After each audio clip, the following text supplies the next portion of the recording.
the webinar. Okay. A zase naspäť v slovenskom jazyku. Dobrý deň prajem, moje meno je Jozef Kubinec z Ministerstva vnútra ako partnerom projektu Shield for Crowd a za ďalšieho partnera projektu Shield for Crowd je to aj pán Kostolný z ISEMI. Dobrý deň všetkým. Tak, ďakujem pekne, že ste prijali pozvánku na dnešné tzv. Trhové konzultácie v rámci projektu Shield for Crowd. Ja si dovolím začať zdieľať prezentáciu. Účelom dnešného webináru, dnešných trhových konzultácií je teda predstaviť projekt Shield for Crowd, čoho sú ciele toho projektu. Povieme si niečo aj o takzvanom procese PCP, pre-commercial procurement, alebo aj obstarávanie pred komerčným využitím.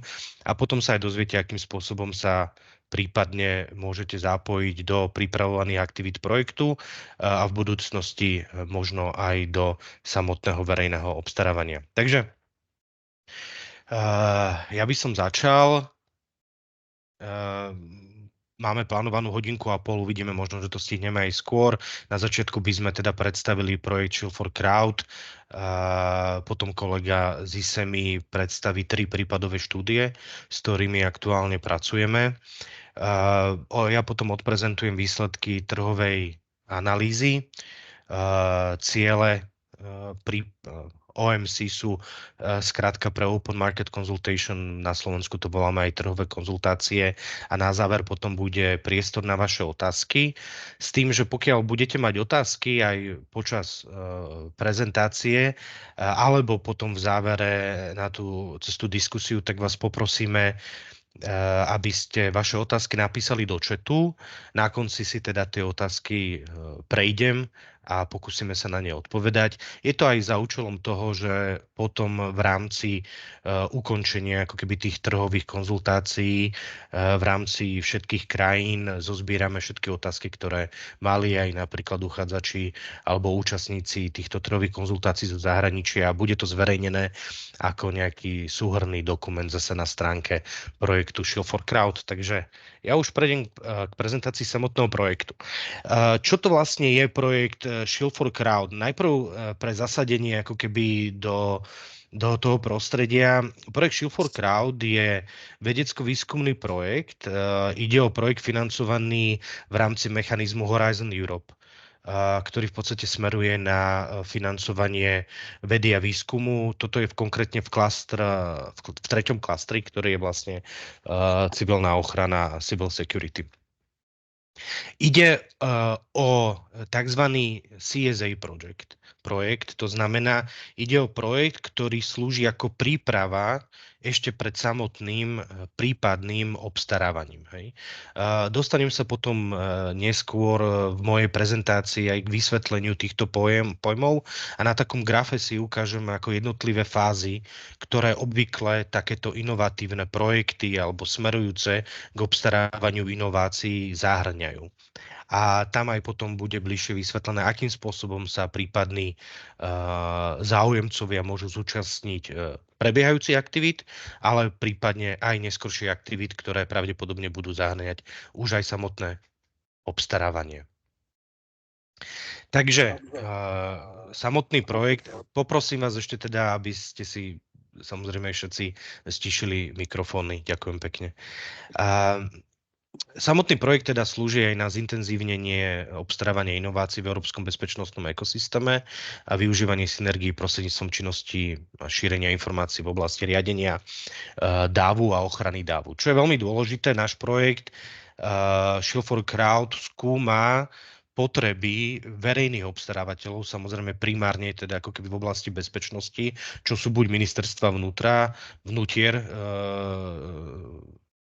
v rámci Európy, ale môžu to byť aj mestské polície, alebo aj v rôznych krajinách majú iné bezpečnostné zložky. Hej. A slúži na analyzovanie potrieb, čo sa týka ochrany davu. Pretože vieme, že dáv môže byť ohrozený, alebo s tým počíta projekt, môže byť ohrozený rôznymi formami, či už sú to napríklad chladné zbranie alebo rôzne teroristické útoky, ale samotný dáv môže byť ohrozený aj napríklad pôsobenou panikou. Hej. No a tento projekt Shield for Crowd, táto úvodná fáza má za účel zozbierať potreby bezpečnostných zložiek v rámci Európy, čo sa týka ochrany davu, zanalyzovať tieto potreby a potom pripraviť podklady pre samotné obstarávanie, spoločné obstarávanie. K tým podrobnostiam obstarávania sa dostanem neskôr. Hej. Takže toto by je tak v krátkosti. Čo sa týka ako keby metodológie, ktorú tiež rozpracuje ďalej kolega, keď bude hovoriť o prípadových štúdiách, aby ste si to vedeli predstaviť. My zisťujeme v podstate tie potreby bezpečnostných zložiek tým spôsobom, že sa stanovia určité use cases alebo prípadové štúdie, ktoré častokrát vychádzajú z reálnych podmienok. Hej. Mohli to byť kľudne kolegovia z francúzskeho ministerstva, hej, mohli priniesť príklad nejakých teroristických útokov alebo hrozieb, takisto aj kolegovia zo Španielska. Hej, my napríklad z ministerstva vnútra sme priniesli nejaké prípadové štúdie týkajúce sa práce ako keby s veľkým počtom ľudí, teda dávu a ochranu tohoto dávu práve na nejakých, dajme tomu, väčších podujatiach, napríklad ako tomu bolo v prípade, myslím, že 2 roky dozadu návštevy pápeža. Alebo to môže byť aj napríklad prípad ochrany pred falošnou hrozbou bombového útoku. Takže v podstate my tie potreby zozbierame formou toho, že sa pripravia takéto prípadové štúdie. Na začiatku sme pracovali so 43 prípadovými štúdiami a postupne v rámci toho projektu, ktorý tento úvodný projekt trvá 1 rok, sme sa prepracovali k 10, aktuálne máme 3 prípadové štúdie a na základe ako keby prioritizácie a zájmu tých jednotlivých členov konzorcia sa nakoniec určí jedna hlavná prípadová štúdia. V rámci tej prípadovej štúdie, dostaneme sa k ním neskôr, sa potom identifikujú možné ako keby príklady technológií, ktoré by mohli riešiť tie potreby v rámci jednotlivých prípadových štúdií. Takže toľko na úvod. Tu predstavím trošku partnerov. Rozdeľujeme partnerov na členov konzorcia, project members. Tam je zastúpené a koordinátom celého projektu sú francúzske železnice, SNCF. Ďalej je to technologická spoločnosť Maxley z Francúzska, Safe Cluster a ministerstvo vnútra Francúzskej republiky. Ďalej máme ministerstvo vnútra zo Španielska. Z Holandska máme kolegov, ktorí sú odborníci na obstarávanie inovácií. Tí sú zastúpení spoločnosťou Corvers. Z Poľska máme poľskú platformu Bezpečnosť, zo Slovenska máme partnerov, teda Ministerstvo vnútra Slovenskej republiky, inštitút ISEMI zo Žiliny a z Talianska DigiKnow. Ak vidíte tu na znaky aj iných vlastne organizácií, tak tí sú tzv. Členovia UOG, čo znamená, že User Observatory Group, to znamená, to sú není členovia priamo projektu, ale podielajú sa ako keby a mohli priniesť aj napríklad prípadové štúdie. Teda nie sú priamo členmi projektu, ale sledujú vývoj vlastne v projektu a v tých ďalších fázach sa môžu prípadne, pokiaľ sa identifikujú nejaké záujmy, ktoré sa ich týkajú, zúčastniť teda spoločného obstarávania. Máme tam zástupcov zasa z Francúzska, z Belgicka, Španielska, z Portugalska a z Poľska. Väčšinou ide buď teda o nejaké mestské polície, alebo to môže byť ochrana alebo železničná polícia. Záleží, ako je to nastavené v tých jednotlivých krajinách. Máme teda aj kolegov zo Švajčiarska. To je predstavenie partnerov. Tu je predstavenie plánu činnosti. V podstate podľa tých jednotlivých bodov, ktoré som ja viac menej už popísal. Je tu ukázaný diagram tých činností, ktoré v rámci tohto prvotného projektu, tohoto ročného projektu sme všetky čiastočne už urobili, alebo ešte k ním smerujeme. Ako som teda hovoril, na začiatku sme pracovali s nejakými 43 prípadovými štúdiami, tie sme potom znížili na 10, prioritizovali sme neskôr na 3 a vo výsledku na prípravných trhových konzultáciách, ktoré budú vo Varšave 14., 15. a 16. mája, na ktoré sa tiež môžete prihlásiť a zúčastniť sa prostredníctvom práve toho formuláru, ktorý ste vyplňali, tak tam bude predstavená tá finálna prípadová štúdia a v rámci nej budeme potom do budúcna prípadne iné konzorcium hľadať riešenia uvedených problémov. Tu je tiež v podstate nastený nejaký diagram, to znamená jednotlivé kroky, ktoré sme buď už vykonali, alebo budeme vykonávať v rámci tohoto projektu. Pre jednoduché vysvetlenie, v rámci týchto projektov sa pracuje s nejakým pojmom work package, to znamená, že alebo celý ten projekt je rozdelený na určité pracovné činnosti, ktoré zastrešuje vždycky určitý partner. Takže, ale to sú už detaily, ku ktorým sa prípadne, pokiaľ by ste o tom mali záujem, môžete vrátiť cez teda to video, ktoré bude zverejnené na našej stránke. Toto je podľa mňa veľmi dôležitý diagram pre trošku vysvetlenia, o čom vlastne je, keď hovoríme o obstarávaní. V tomto prípade máme na mysli tzv. Pre-commercial procurement, PCP. Po slovensky to voláme ako keby obstarávanie pred komerčným využitím. O čo vlastne ide? V podstate ide o to, že pokiaľ verejní obstarávateľia identifikujú niektoré potreby, ktoré majú, normálny proces je, že vyhlásite verejné obstarávanie podľa zákona o verejnom obstarávaní v súlade so smernicami. A pokiaľ takéto riešenia existujú na trhu, to znamená riešenia vašich tých technických špecifikácií, ktoré ste zadefinovali, tak môže prebehnúť klasické verejné obstarávanie podľa zákona verejného obstarávania. Ale pokiaľ tí verejní obstarávateľia identifikujú, že sú potreby, ktoré však nie je možné naplniť existujúcimi riešeniami na trhu, obstarávanie, ktoré by realizovali podľa zákona verejného obstarávania, by nedávalo zmysel, lebo by nedostali žiadnu ponuku. A preto teda Európska komisia prišla s mechanizmom Innovation Procurement, s mechanizmom Pre-commercial Procurement, ktorý teda vychádza z nejakých pravidiel, ktoré už v 60. rokoch využívala americká armáda, s nejakým postupným ako keby mechanizmom obstarávania inovácií a teda toho procesu PCP. Proces Pre-commercial Procurement ešte pred tým samotným procesom je tzv. Fáza CSA, v ktorej teda tej fáze sme teraz, a je to teda náš projekt Shield for Crowd, čo je veľmi dôležité, kde sa teda zameriavame najprv na skúmanie a zistenie, aké sú teda tie potreby jednotlivých bezpečnostných zložiek v určitej špecifickej oblasti. Tá naša špecifická oblasť sa týka práve ochrany dávu pred rôznymi typmi útokov. No a my sme teraz v tejto fáze CSA, je to ročný projekt. V rámci tohto ročného projektu práve robíme takéto trhové konzultácie, aby sme zistili aj, aké sú už existujúce dostupné riešenia na trhu, prípadne, či sú dodávateľia na európskom trhu, ktorí sa zaoberajú takouto oblasťou a majú už tam nejaký výskum. Čo je dôležité povedať, že náš projekt Shield for Crowd v tejto fáze CSA je prípravný projekt. Samotné obstarávanie, to znamená Pre-commercial Procurement, nie je súčasťou tohto projektu a bude keď tak súčasťou následujúceho projektu, ktorý predpokladáme, že by mal začať budúci rok. Bude to samozrejme záležať od víziev Európskej komisie v rámci Horizon Europe, a teda, že či konzorcium, ktoré sa možno aj podieľa na tomto projekte Shield for Crowd, bude identifikované ako úspešné pre tú ďalšiu fázu. Vrátim sa k tej definícii, čo je vlastne Pre-commercial Procurement. To obstarávanie pred komerčným využitím je v podstate výnimka zo zákona o verejnom obstarávaní a takisto je to výnimka zo smerníc o verejnom obstarávaní. Je to výnimka týkajúce sa obstarávania výskumných činností.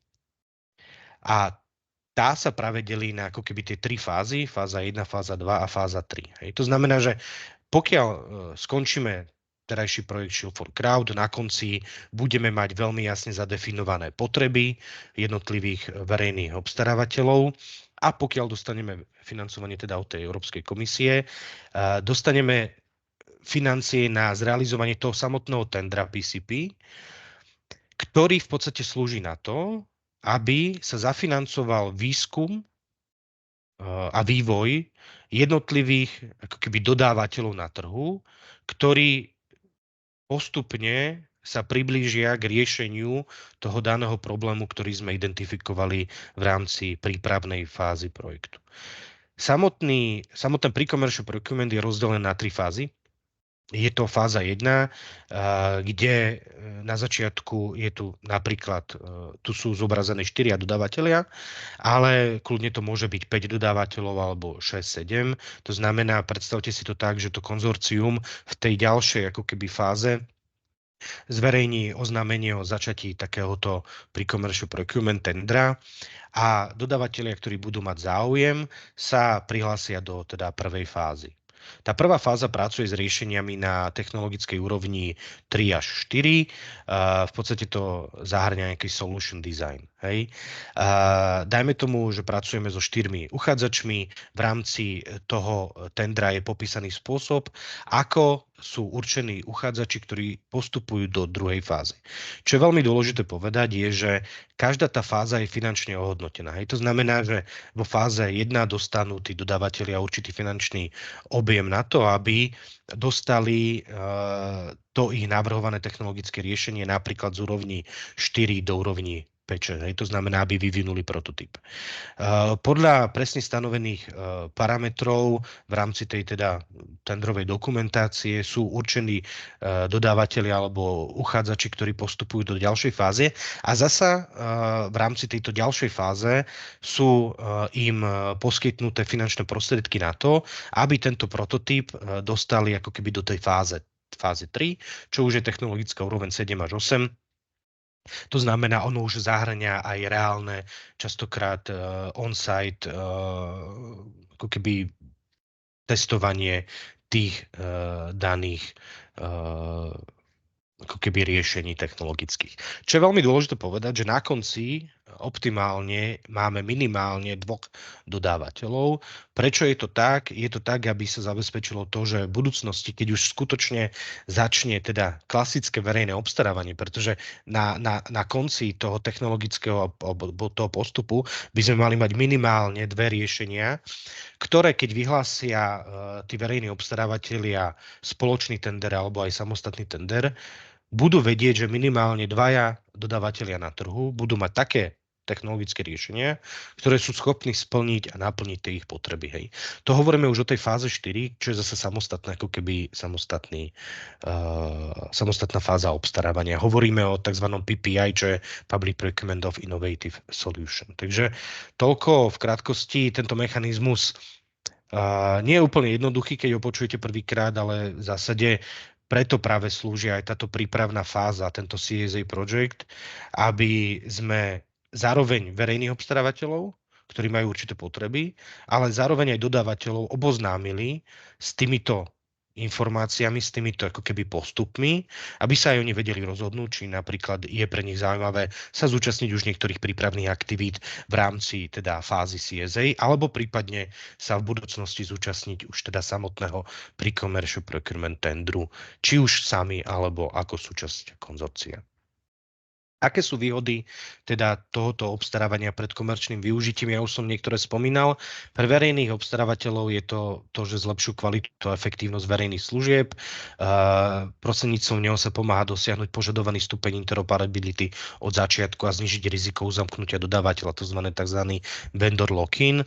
Umožňuje získať kvalitnejšie produkty za nižšie ceny, znižuje riziko neúspechu pri následných obstarávaniach. To súvisí s tým, čo som na začiatku povedal, lebo vy, keby ste vyhlásili obstarávanie na naplnenie potrieb, ktoré ako keby a na ktoré trh nevie odpovedať existujúcimi riešeniami, to samotné verejné obstarávanie by nebolo úspešné. Hej.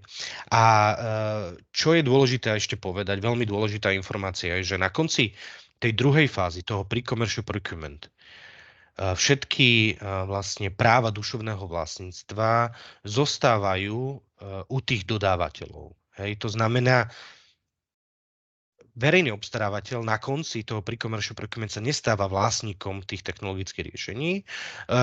Čo je častokrát normálne je, že má ako keby bezplatnú licenciu na využívanie týchto technologických riešení, ale nie je vlastníkom tých technologických riešení. To znamená, tie IPR rights zostávajú u dodávateľov. V podstate celý ten mechanizmus je určitá forma financovania výskumu, akorát je obratená, lebo je postavená na, že začíname reálne tými potrebami verejných obstarávateľov. Aké sú výhody pre dodávateľov?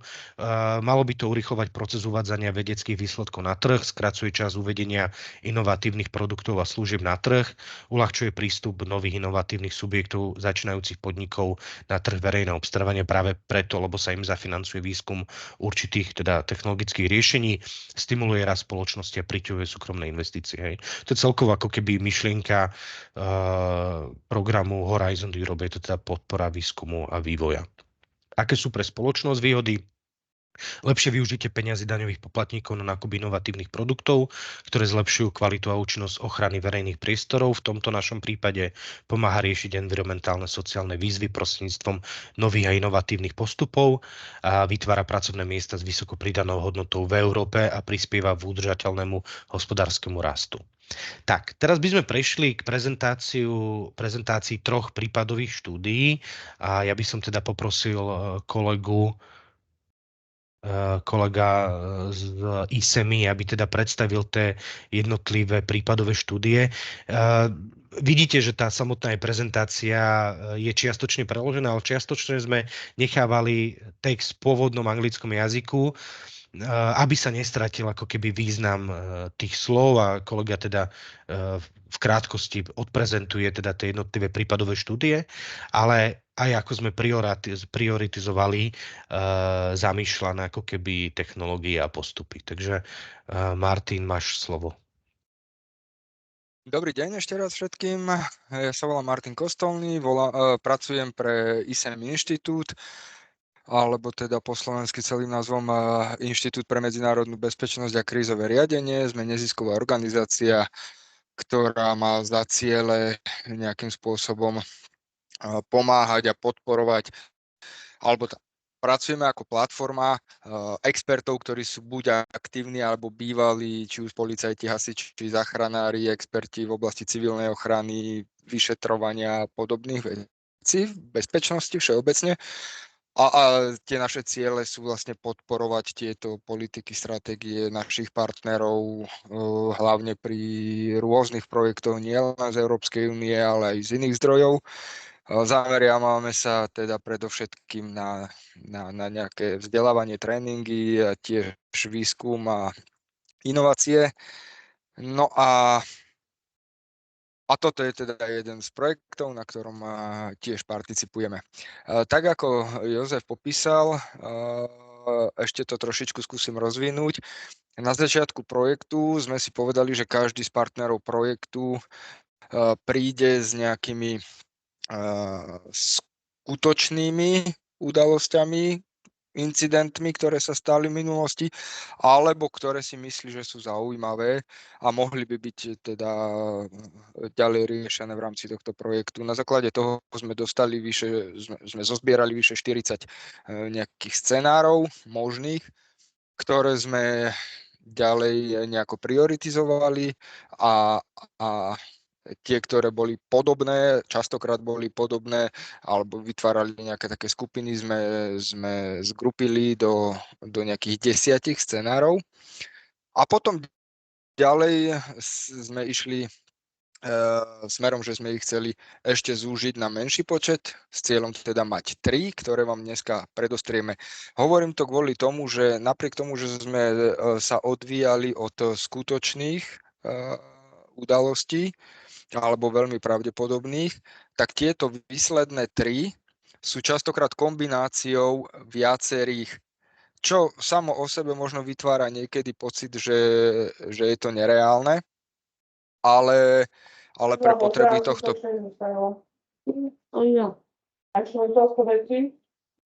Pardon, poprosím stišiť si mikrofón všetkých. Ďakujem. Ale vlastne cieľom je, aby sme si popísali nejakú situáciu, ktorú budeme analyzovať Takže z tohto pohľadu nám nevadí, keď je trošičku ten scenár prehnaný. Takže ja by som poprosil ďalší slajd. Aha, pardon, máme to tu, ja tu mám viacej obrazoviek pred sebou. Čiže scenár 1. V tomto prípade sa jedná o situáciu, kde je plánovaný vo veľkom meste, toto bolo konkrétne, myslím, v Paríži, že sa bude konať významný futbalový zápas, ktorý je zároveň vyhodnotený ako rizikový. Predpokladaná účasť 80 000 fanúšikov, začiatok má byť o 7:00 po obede večer, s tým, že o 4:00 sa bude otvárať štadión. Vzhľadom na túto udalosť teroristi s nejakým svojím cieľom si pripravili útok, ktorý sa rozhodli vykonať takým spôsobom, že na centrálnej stanici umiestnili batožinu alebo teda nástražný systém. A takisto na druhej stanici, ktorú voláme štadiónová, to znamená, že je predpoklad, že najväčšia časť fanúšikov sa bude prepravovať metrom a bude vystupovať na stanici, ktorá je najbližšia k štadiónu a následne z tejto stanice pôjde priamo na štadión. Na tejto druhej stanici takisto umiestnili takýto nástražný systém. Zhruba o nejakej 3:00 hodine na hlavnej stanici, na tej centrálnej stanici je identifikovaná podozrivá batožina, ktorú identifikuje bezpečnostná služba stanice a svojím spôsobom ju zaistí a zlikviduje, to znamená, že ona nevybuchne.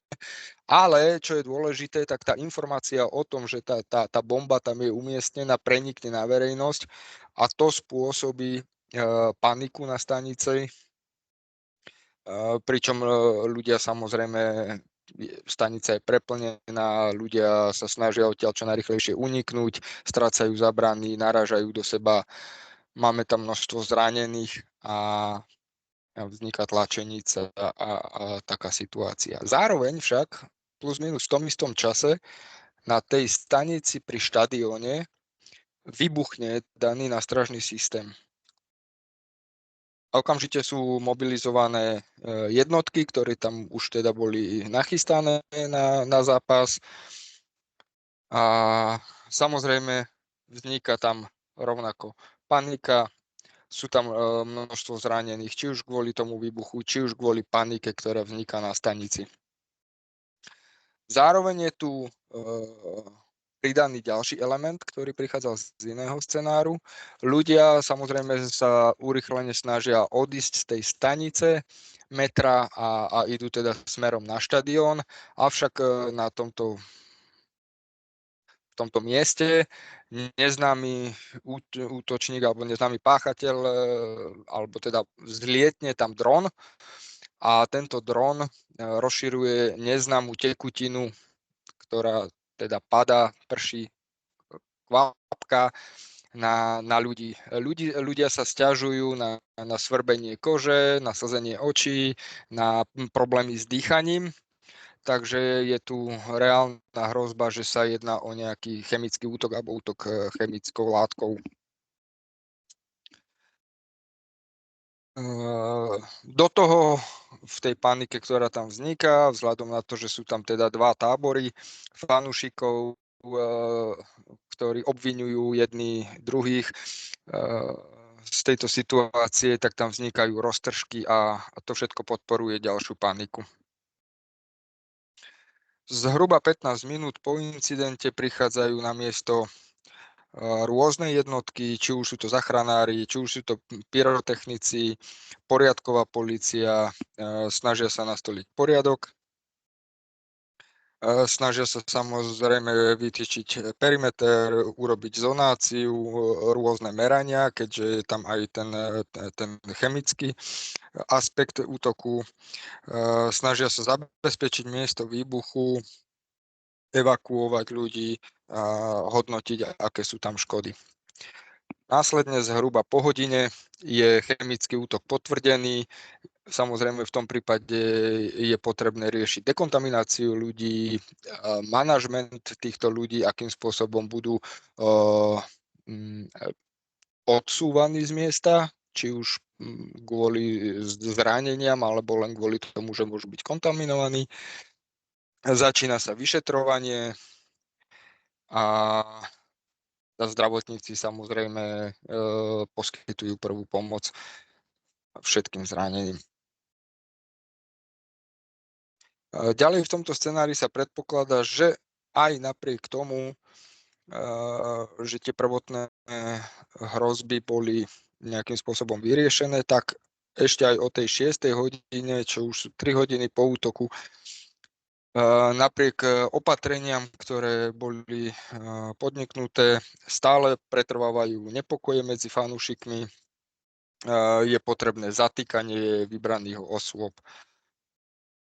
Ako najväčšia výzva z tohto scenára nám vychádza vlastne koordinácia a komunikácia, ktorá môže byť rozdelená do takých viacerých úrovní. Samozrejme, v prvom rade je to medzi zasahujúcimi tímami navzájom, keďže sú tam rôzne zložky. Samozrejme medzi zasahujúcimi a operačným strediskom a potom významnú úlohu hrá aj komunikácia s verejnosťou, či už s tými ľuďmi, ktorí sú na mieste ako postihnutí, alebo s verejnosťou ako takou navonok. Poprosím ďalší slajd. V rámci toho projektu sme si rozdelili úlohy do 5 hlavných kategórií, ako sú tu napísané tými šípkami. Tá prvá je teda nejaká prevencia, druhá je detekcia alebo rozoznanie hrozby v počiatku, potom je to fáza tých prvotných úkonov, ktoré sa vykonávajú. Štvrtá fáza je riešenie samotného incidentu, situácie a potom tá posledná fáza, nemenej dôležitá, je tá následná intervencia, to znamená, začína vyšetrovanie, takisto nejaké ponaučenia a zlepšenia do budúcnosti. V rámci tohto konkrétneho use caseu tu vidíte vlastne rozdelené potreby, ktoré boli identifikované nad tou čiarkovanou čiarou vlastne v strede obrázku, ktoré sú zase zaskupinkované do tých 5 fáz tej akcie, tej odozvy. A potom nižšie pod tým vidíme, aké možné systémy alebo nástroje boli identifikované, ktoré ako inovatívne riešenia by mohli napomôcť lepšiemu zvládnutiu tejto situácie.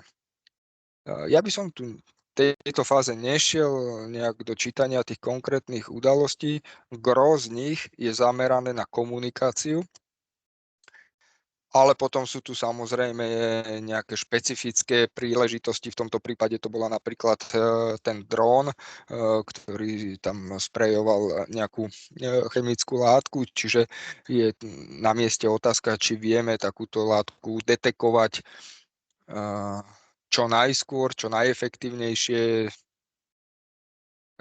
ale to je vlastne špecifické riešenie k tej danej hrozbe. Poprosím ďalší slajd.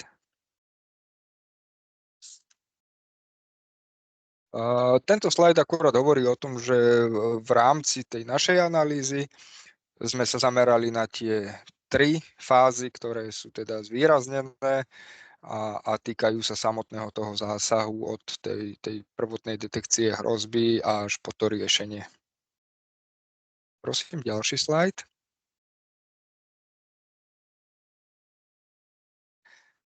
Scenár 2 je vo veľa častiach podobný tomu prvému, ale má aj nejaké svoje zvláštne špecifika.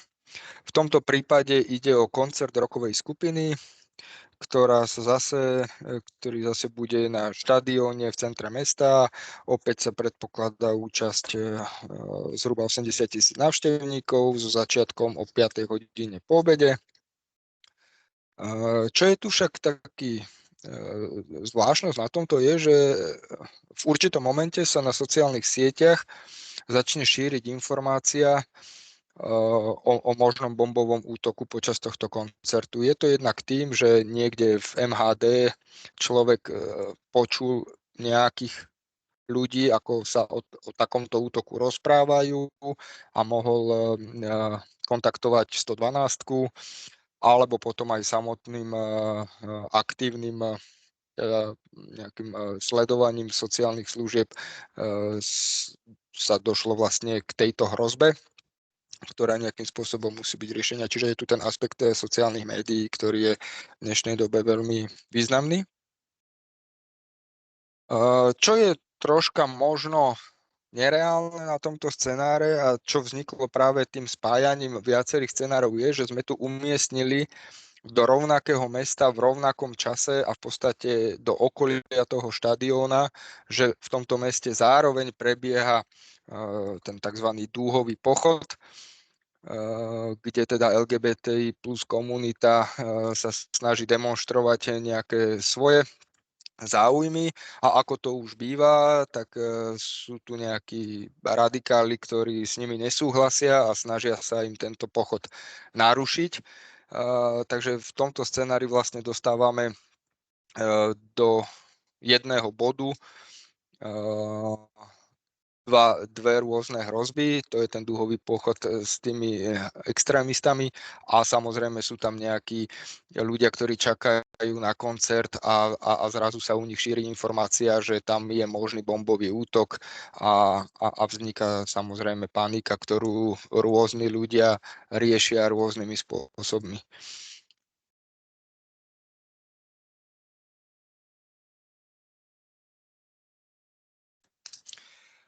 Navyše, teda zhruba v tom čase 13:30, to tu máme nastavené, sa ozve výbuch, ktorý ale nie je explicitne povedaný, že to bol výbuch na štadióne. Ide o to, že vznikne počuť nejaký výbuch a ten je vlastne spúšťačom paniky, ktorá vzniká pred štadiónom, keďže ľudia sa tam už zbiehajú kvôli tomu koncertu. V rámci toho vznikne panika, niektorí ľudia sa snažia ukryť, iní sa snažia ujsť, zase vzniká tlačenica, sú tam zranení ľudia, pošliapaní po zemi a podobne. Poriadkové jednotky zasahujú, snažia sa nastoliť poriadok. Zdravotníci, ktorí sú na mieste kvôli koncertu, samozrejme dávajú prvú pomoc. A navyše, keďže je tam tá hrozba toho bombového útoku, špeciálne jednotky prichádzajú na štadión, aby spravili pyrotechnickú kontrolu, či je všetko v poriadku.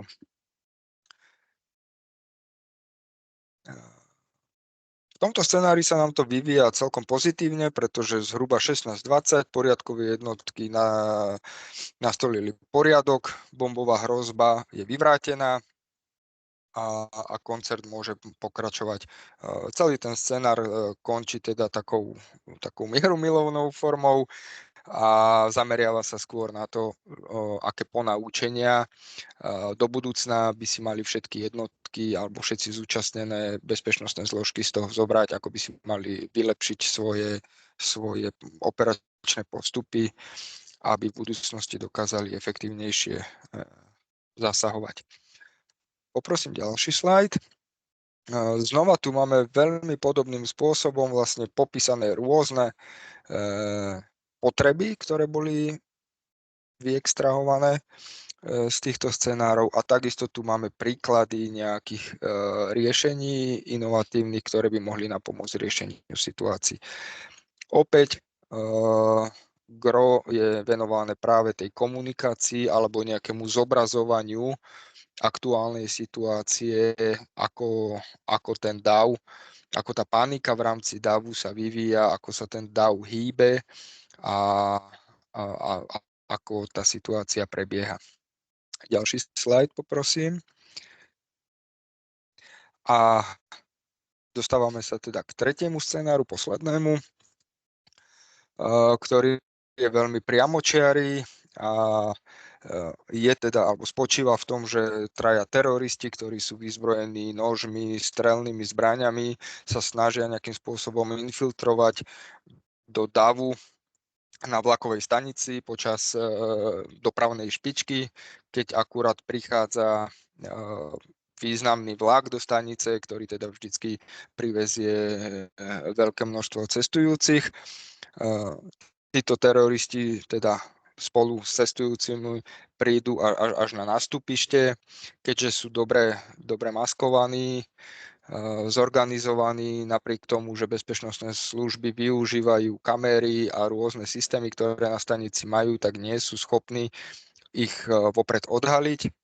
No a v momente, keď vlak zastaví a ľudia začnú z toho vlaku vystupovať, tak oni spustia streľbu, prípadne sa oháňajú nožmi a takýmto spôsobom sa snažia vytvoriť paniku, stres, spôsobiť škody nevinným ľuďom.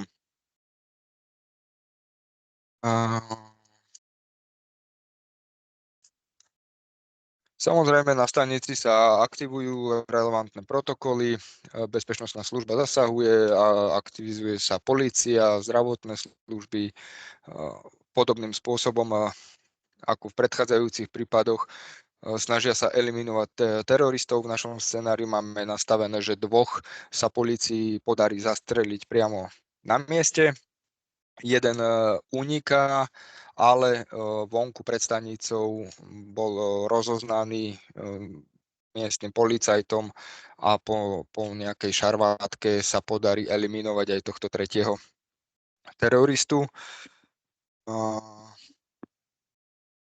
Znova tam samozrejme vzniká panika, ľudia utekajú všetkými smermi, niektorí sa snažia skryť, niektorí idú naspäť do vlaku a tak ďalej.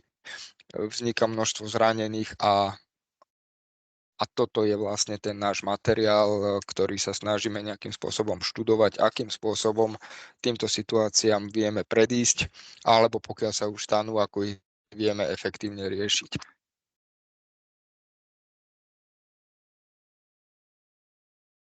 Postupne sa situácia ukľudní a vlastne začína sa vyšetrovanie. Takže áno, môžeš dať ďalší slajd, prosím.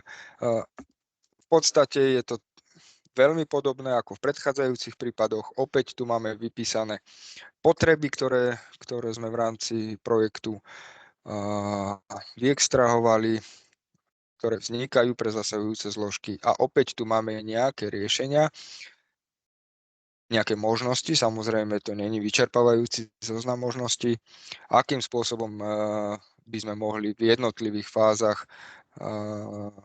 tej záchrannej akcie alebo tej reakcie na hrozbu, ako by sme ju mohli zlepšiť. Opäť asi nemá zmysel prechádzať si každým jedným tým obdĺžničkom samostatne.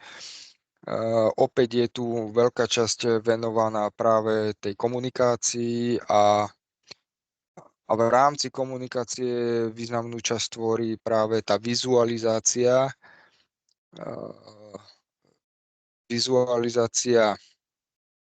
stavu, ktorý jednak vzniká s možnosťou jeho predpovedania do budúcna, čo sa bude diať.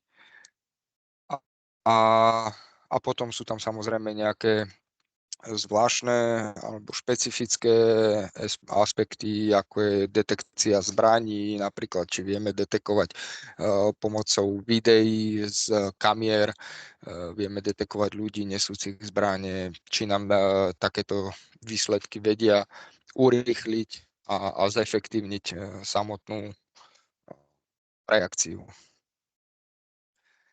To by bolo všetko z mojej strany. Áno, ešte môžem povedať, že teda v tomto scenáriu sme sa zamerali na tie prvé 3 kroky alebo fázy tej reakcie, tak ako je zobrazené.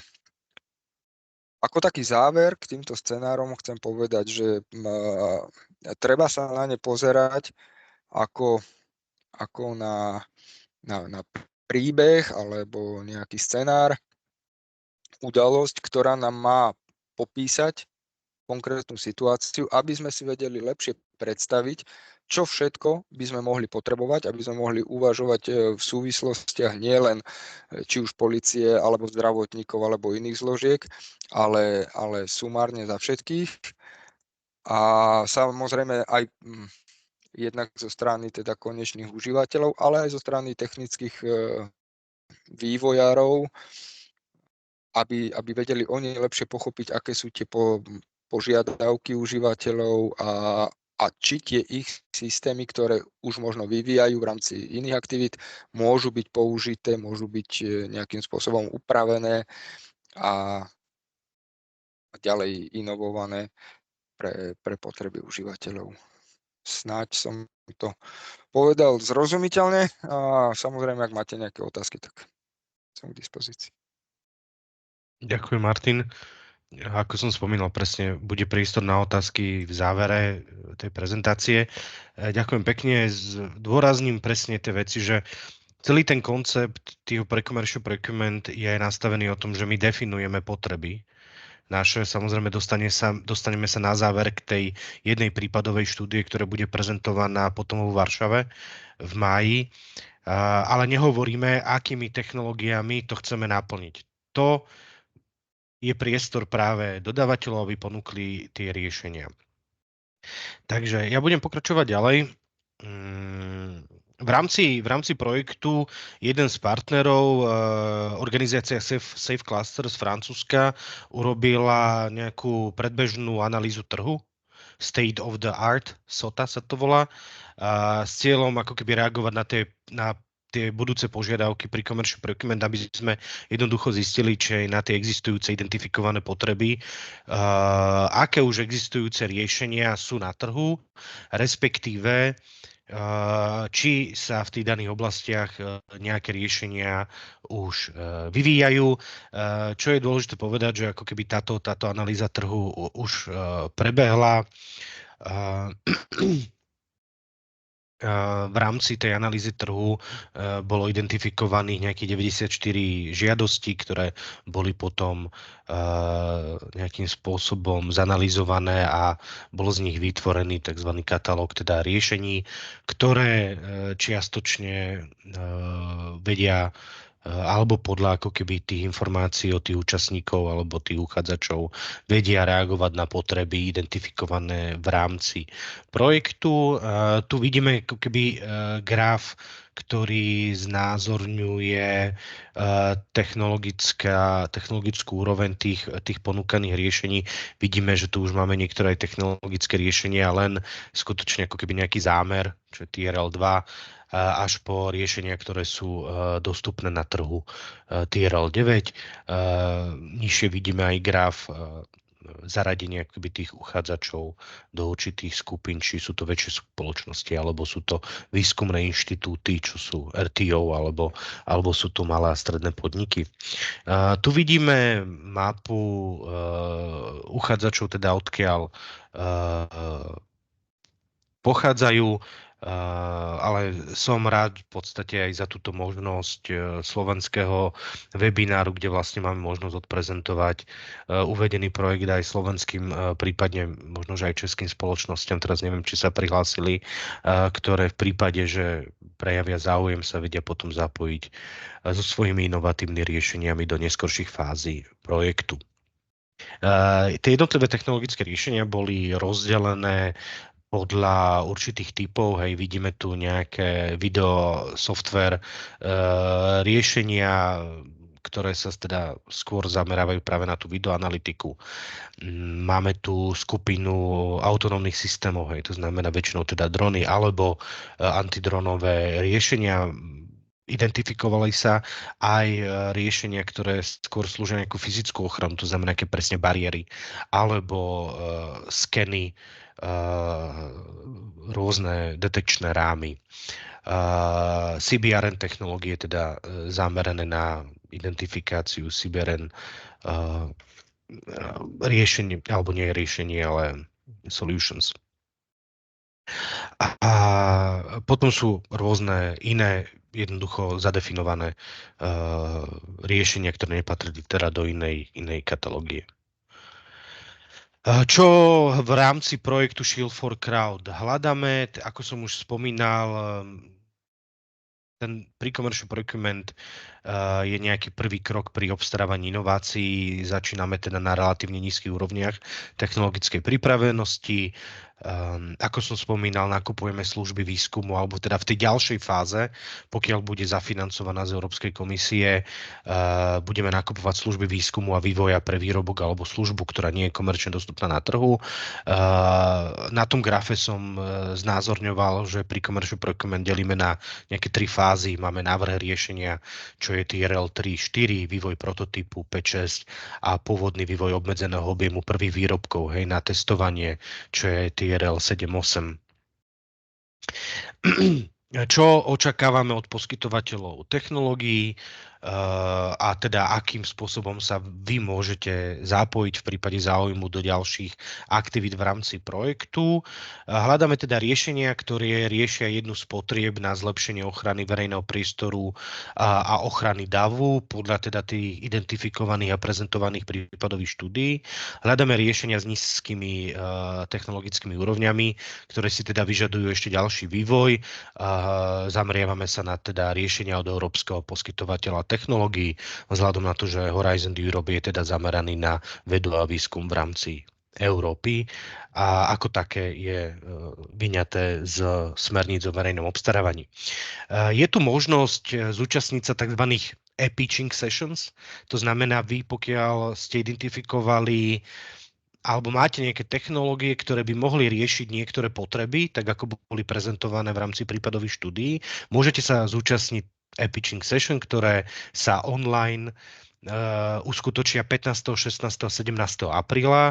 V prípade vášho záujmu sa viete registrovať prostredníctvom linku, ktorý bude táto prezentácia inak bude zverejnená na našej stránke webovej, teda projektu Shield for Crowd, ale zároveň viete sa tam prekliknúť aj prostredníctvom QR kódu. To znamená, dneska je to skôr zamerané na to, aby vy ste si vypočuli, o čom je projekt, o čom je to obstarávanie pred komerčným využitím, aké sú jednotlivé fázy projektu, čo hľadáme. V prípade, že by ste identifikovali riešenia, ktoré by ste chceli ponúknuť, máte teda tú možnosť zúčastniť sa tzv. E-pitching session, čo je 15., 16., 17. apríla, takisto je to teda online. Poviem, že myslím, že budete mať 5 minút na prezentáciu vášho riešenia s tým, že potom ďalšie 2 minúty budú mať verejní obstarávateľi, alebo teda obstarávateľia, členovia konzorcia priestor na otázky k vášmu prípadnému riešeniu. Aké sú ciele vôbec ako keby týchto trhových konzultácií? Hej? Ciele sú overenie zistení, teda to, čo sa zistilo v rámci analýzy súčasného stavu, teda State of Art, State of Technology Solution, diskusia o realizovateľnosti možných technických finančných ustanoveniach funkcií, zvyšovať informovanosť celkovo príslušných záujemcov, účastníkov o teda pripravovanom obstarávaní pred komerčným využitím. A takisto je to určité zhromažďovanie poznatkov z odvetvia a od príslušných zainteresovaných strán s cieľom spresniť špecifikácie, teda pripravovaného pri commercial procurement. Čo je treba povedať, že áno, postupne my sa dostaneme k tej jednej prípadovej štúdii, ktorá bude odprezentovaná 14., 15., 16. vo Varšave. Budú tam ako keby také hlavné trhové konzultácie s cieľom skutočne identifikovať jednu prípadovú štúdiu, potreby, ktoré a v rámci nej identifikovať potreby, ktoré by sme chceli v budúcnosti už v tom samotnom pre-commercial procurement naplniť prostredníctvom teda vývoja technológií uchádzačov v rámci toho daného tendra. Na záver tejto prípravnej fázy tohoto tzv. CSA projektu my už vlastne pripravíme aj návrh súťažných podkladov pre samotný pripravovaný projekt PCP, hej, alebo pre tú ďalšiu fázu.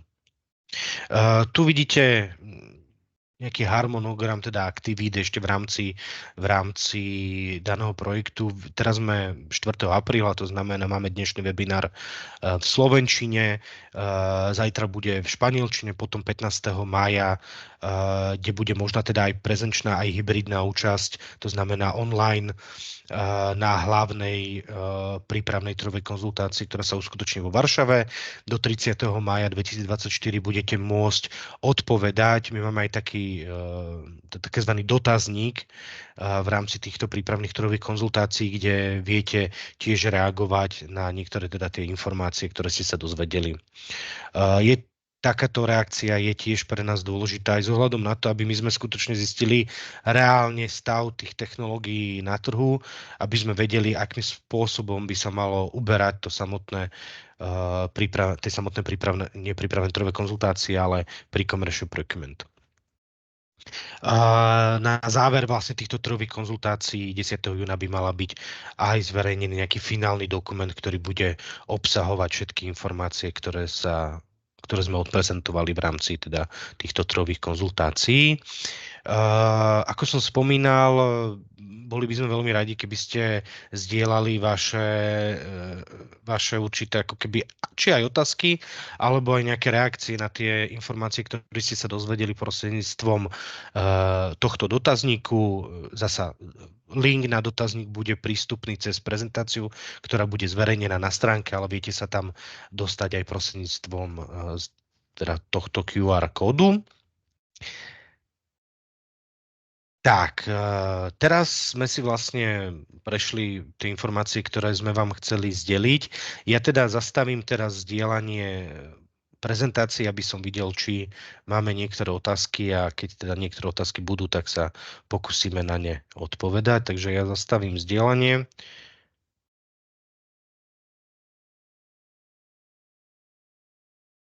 Tak, v čete nevidím teraz otázky, ale teraz je ten priestor na to, aby ste vaše otázky napísali do chatu. Prosím o informáciu o procese, ako bude zdieľaná vlastne táto prezentácia. Prezentácia bude zdieľaná na stránke projektu Shield for Crowd, to znamená našej webovej stránke. Ja dám teraz do chatu aj link vlastne na našu webovú stránku, respektíve webovú stránku toho projektu. A tam nájdete všetky teda informácie o projekte, ktoré sú teda verejne prístupné, lebo niektoré informácie, ktoré sme zistili, majú senzitívny charakter a sú teda určené len pre Európsku komisiu, ale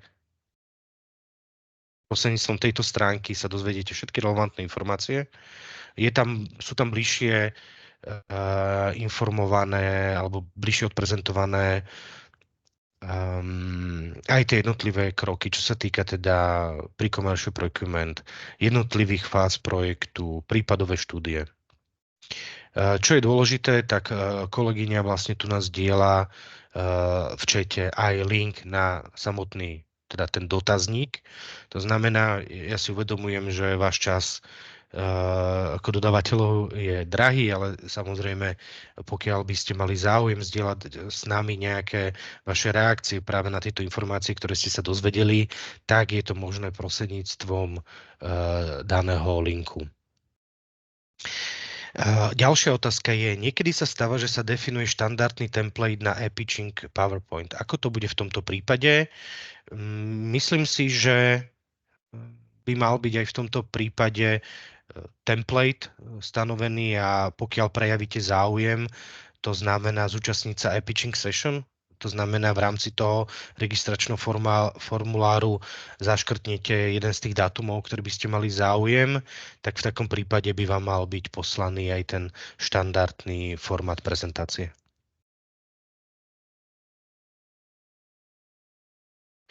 Zasa, pokiaľ niektoré informácie, či už si nezapamätáte, alebo by ste sa k ním chceli vrátiť, odporúčam zasa navštíviť stránku projektu. Už sú tam zverejnené videá z anglického alebo z anglických trhových konzultácií a takisto určite tam budú dostatočne zrejmé a jasné zadefinované aj možnosti, ako sa možné zúčastniť ďalších fáz tohoto prípravného projektu. Ale samozrejme aj potom optimálne aj samotného obstarávania pred komerčným využitím. To znamená tej ďalšej fáze.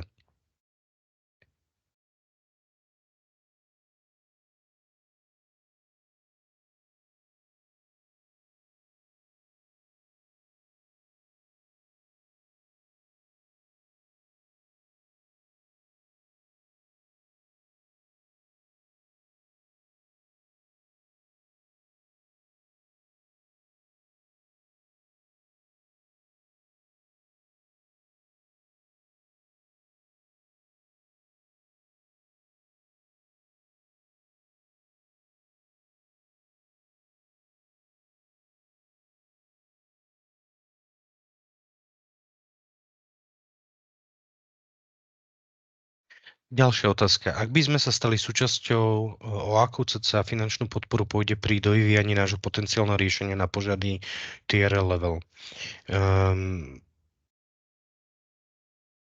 Ak by ste, zasa dôležité, zasa upozorním, hej, že teraz sme vo fáze CSA, to znamená, je to teda tá prípravná fáza projektu a v rámci tohto projektu nemáme ako keby tie fondy na zabezpečenie výskumu vývoja. Tie fondy sú potom alokované v prípade už samotného pre-commercial procurement. Tam záleží na finančnej alokácii zo strany Európskej komisie.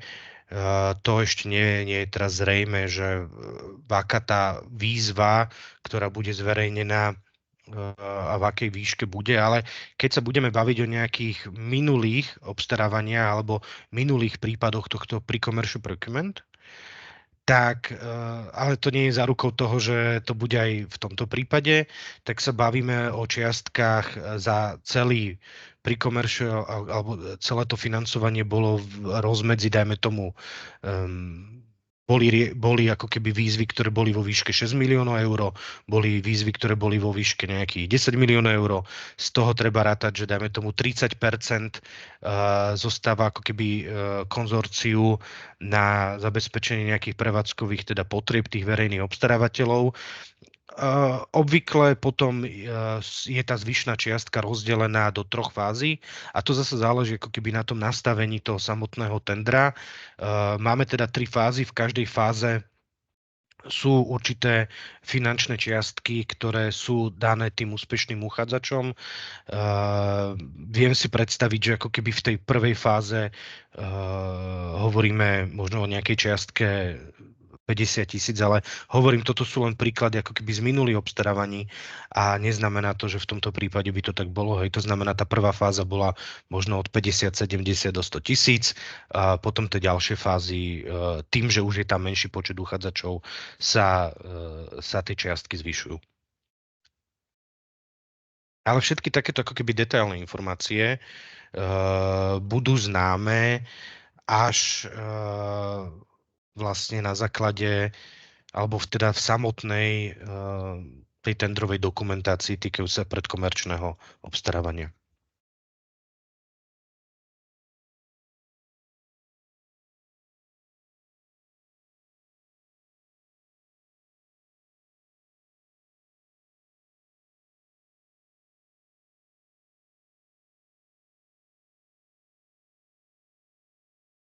Čo je dôležité povedať je, že tieto otázky, ktoré ste nám zaslali, budú súčasťou aj toho finálneho dokumentu strojových konzultácií a budú tam vlastne poskytnuté odpovede. Hej, takže táto moja odpoveď bude môcť byť ešte ako keby bližšie definovaná, odpovedaná práve v rámci toho finálneho dokumentu, ktorý bude zverejnený.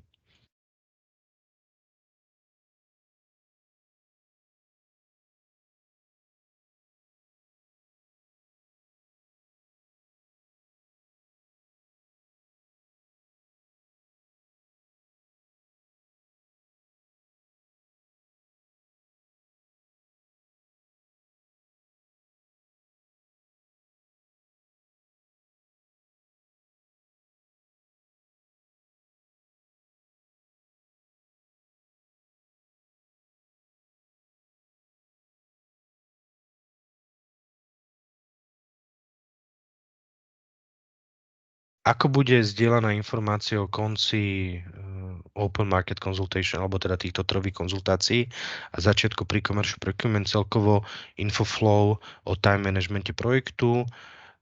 Finálna informácia o konci trhových konzultácií bude zverejnená, myslím, že v polovičke júna. Sekundu, ja sa pozriem spätne na tú prezentáciu. Takže 10. júna 2024 do 10. júna bude zverejnený finálny dokument z trhových konzultácií, ktorý bude obsahovať všetky otázky a odpovede, ako aj informácie, ktoré boli zozbierané v rámci teda toho dotazníka, ktorý odkaz a link sme na ňo zverejňovali. Koniec prípravných, teda trhových konzultácií je jún 2024. Čo sa týka samotnej výzvy podať prihlášku ako keby podať prihlášku pre Európsku komisiu a teda možnosť zúčastniť sa výberu a financovania teda pripravovaného tendru pri commercial procurement. Táto výzva, myslím, že tak typicky bude zverejnená do 23. novembra. To znamená, do 23. novembra budú môcť potenciálne konzorcia, ktoré sa budú skladať teda zo zástupcov obstarávateľov, podávať prihlášky Európskej komisie pre zafinancovanie ich ako keby proposlu, ako navrhujú riešiť tú danú oblasť. Obvykle Európska komisia má 4 mesiace na to, aby vyhodnotila tieto proposly. To znamená, predpokladaný začiatok samotného projektu pri commercial procurement bude polovička budúceho roku, polovička roku 2025. A tam už potom ten proces je veľmi rýchly, pretože na to slúži práve táto prípravná fáza, tento CSA project, aby sa pripravili všetky ako keby potreby, identifikovali sa stav technológie, pripravili sa tendrové dokumentácie, potom sa teda očakáva vyhlásenie už samotného tendra, to znamená toho pri commercial procurement budúci rok v auguste. Nie v auguste začne prípadný projekt, to znamená niekedy na jeseň roku 2025 bude vyhlásený samotný tender. Ten samotný tender je veľká pravdepodobnosť, že bude vyhlásený. Neznamená, to chcem len povedať, že neznamená to, že tam budú všetci tí obstarávateľia, ktorí sú v rámci projektu tohoto Shield for Crowd, pretože to je preparation project. Hej. To znamená, tá druhá fáza zasa bude, tá výzva je otvorená, to znamená, sa prípadne môžu zúčastniť aj iné konzorcia, ktoré budú reagovať teda na výzvu Európskej komisie. Každopádne k tomu pre-commercial procurement by malo dôjsť a k samotný tender ja predpokladám, že by začal na jeseň roku 2025.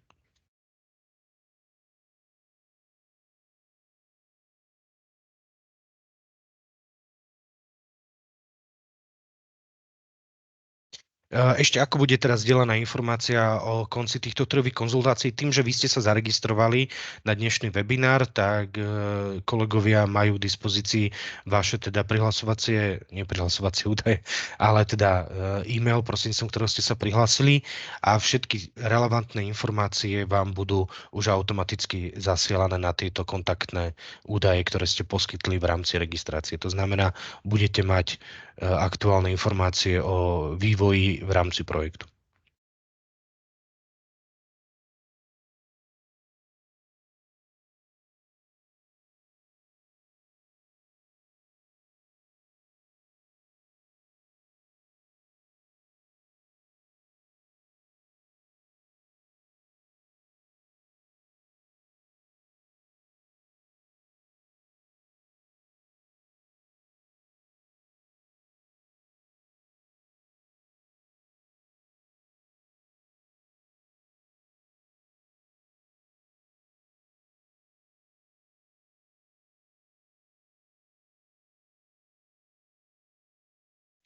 Dobre, ďakujem.